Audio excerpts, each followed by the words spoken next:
Prophet Muhammad ﷺ returned to live with his mother in Mecca when he was about 3 years old.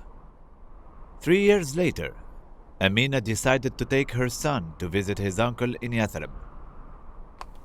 Along with her maid, Baraka, they packed everything they would need for the long journey, and then they joined one of the caravans going there.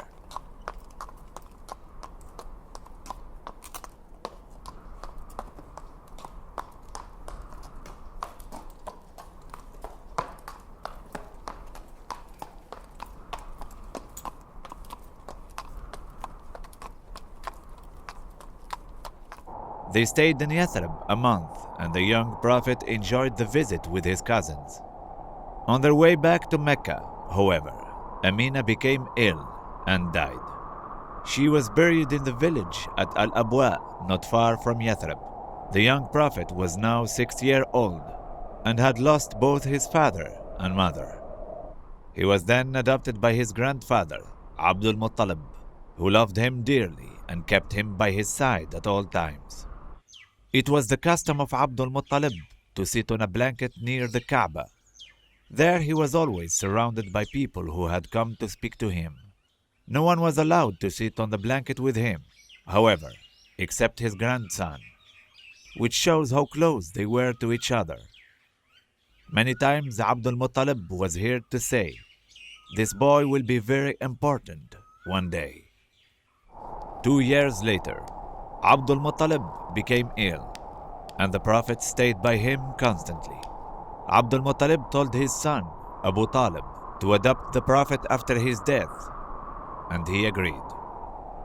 Abu Talib and his wife were very happy and proud to receive the young Prophet into their family.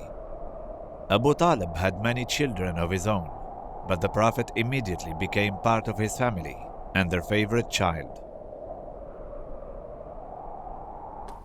Abu Talib was a man of great dignity and commanding presence. During his period as the leader of Banu Hashim, he bore the title of the Lord of Quraysh and Chief of the Valley. Like other members of his tribe, he was also a merchant, and his caravans traveled to and from Syria and Yemen. In every season, Abu Talib's caravans left Mecca for various destinations. Occasionally, he himself accompanied the caravan to supervise the sale and purchase of merchandise in the foreign markets.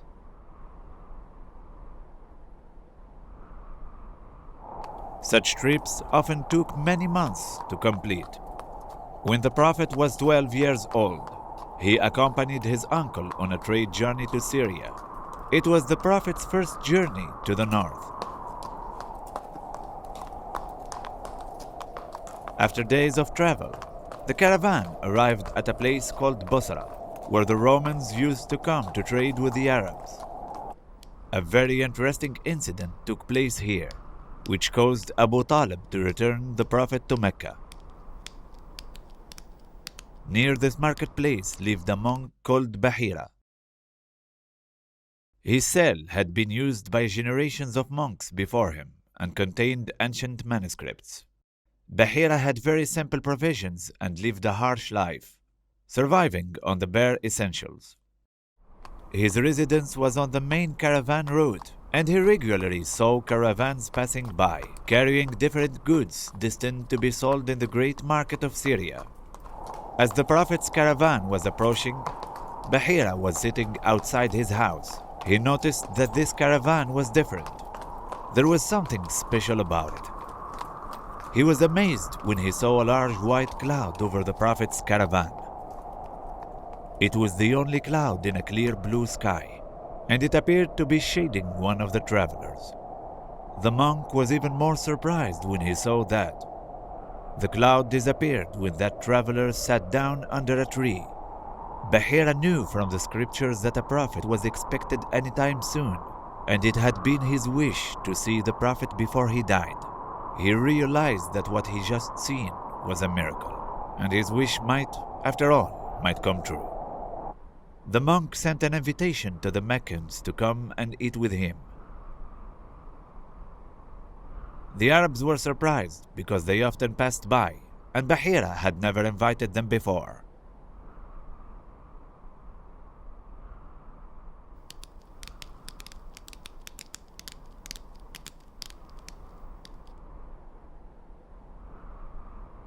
When the group was all together for the meal, the monk said, "Is this everyone?" "No," someone said.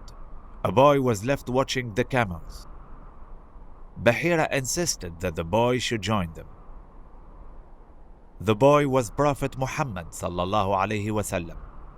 When Bahira saw the face of Muhammad, he was delighted, for he was aware from the scriptures of the arrival of a mighty prophet, and he could see the signs on the young boy. Bahira served the prophet throughout his meal. He noticed many things about his appearance which fitted the description in the old manuscripts.